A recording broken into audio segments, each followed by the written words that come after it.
বাংলাদেশে একটি সাধারণ নির্বাচন অনুষ্ঠান করা, সুষ্ঠু নিরপেক্ষ অবাধ নির্বাচন অনুষ্ঠান করা। দেশে আপনি কি কন্ট্রাক্ট করে এসেছেন জানি না,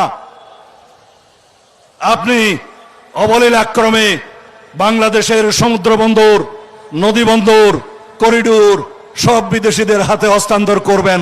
কি চুক্তি করে এসেছেন? কি এখতিয়ার আছে আপনার? কি ম্যান্ডেট নিয়ে এসেছেন? আপনার একমাত্র ম্যান্ডেট বাংলাদেশে একটি সাধারণ নির্বাচন অনুষ্ঠান করা, সুষ্ঠু নিরপেক্ষ অবাধ নির্বাচন অনুষ্ঠান করা। আমরা বলেছিলাম যথেষ্ট হয়েছে, নির্বাচনমুখী যেই সমস্ত জরুরি সংস্কার করা দরকার সেই সমস্ত জরুরি সংস্কার আমরা পরামর্শ দিয়েছি। সেই সংস্কারগুলো অগ্রাধিকার ভিত্তিতে আপনি বাস্তবায়ন করে ডিসেম্বরের ভিতরে এই জাতীয় নির্বাচন অনুষ্ঠান করতে হবে।